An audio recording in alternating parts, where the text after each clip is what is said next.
Ever wondered how pro hackers can break into systems like it's their day job while you're out here struggling to remember your Wi-Fi password? Well, lucky for you, I'm here to peel back the curtain and show you how it's done. This isn't some step-by-step guide for wannabe villains though. This is all about ethical hacking. So if you're thinking of going full Hollywood hacker, maybe reconsider before the FBI shows up at your door. Disclaimer: this is strictly for ethical hacking and cybersecurity education. Don't be that person who ruins the party by doing illegal stuff. Jail doesn't come with free Wi-Fi and you'll miss out on Netflix. First, what do you even need? Let's get one thing straight. You don't need a Tony Stark level setup to get started. If you've got the will to learn, you can make do with the basics. A computer or phone. No, you don't need a supercomputer that looks like it runs NASA. Any basic laptop or phone will do. But hey, if you're still using something from 2008, maybe invest in something that doesn't take 5 minutes to open Chrome. Hacking tools. This is where the magic happens. Download an OS like Kali Linux. It's like the Costco of hacking tools. Everything you need in one bundle. Internet connection. Don't worry about needing ultra-fast gigabit speeds. If your internet can stream TikToks, it can hack. Pro tip: maybe avoid doing this on public Wi-Fi. You're trying to hack, not get hacked. Got all that? Congrats! You've officially graduated from absolute noob to mildly prepared. Now, let's level up. Step 1. Reconnaissance, aka digital stalking. Before you can break into anything, you need to do your homework. And by homework, I mean stalking your target like you're auditioning for a true crime documentary. Reconnaissance is all about gathering intel. Tools like Nmap help you scan networks, find open ports, and figure out what's running behind the scenes. If you want to take it to the next level, flex your social engineering skills. That's a fancy way of saying, trick people into giving you what you need. Just don't be too creepy, okay? Step 2. Setting up your playground. Before you dive into the action, you've got to set up your environment.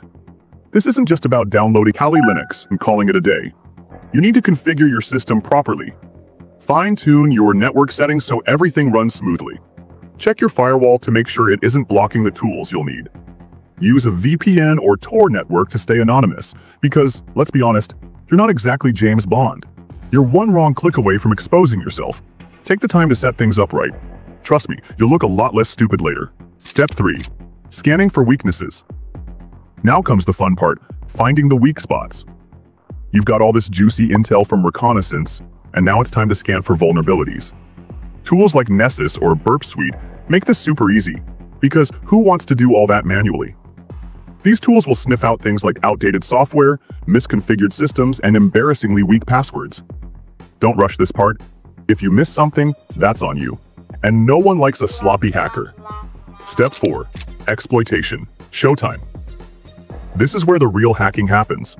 You've done all the prep work. Now it's time to break in. Tools like Metasploit are basically cheat codes for hackers, letting you exploit the vulnerabilities you've found. Once you're in, you can do all sorts of wild stuff.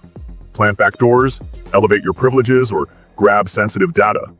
But hey, don't let the adrenaline go to your head. Overconfidence is how beginners get caught. Step 5. Staying in. Be the bad roommate. Getting access is cool, but staying in? That's next level. If your connection gets cut the moment the target reboots their system, you failed. Use tools like Netcat to set up persistent backdoors or even write your own custom malware. Think of it like this.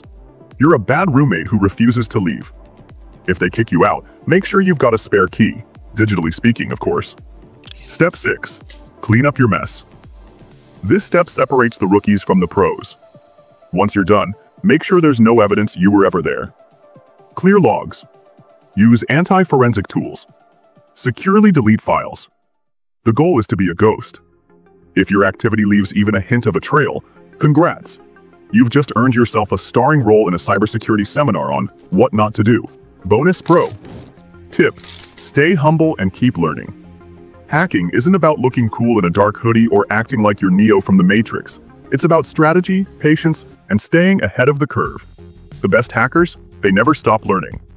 And if you're not one of them, well, enjoy living in the cybersecurity stone age. If you're serious about leveling up, you should absolutely join our Discord community. It's loaded with courses, resources, and a bunch of ethical hacking enthusiasts who actually get it.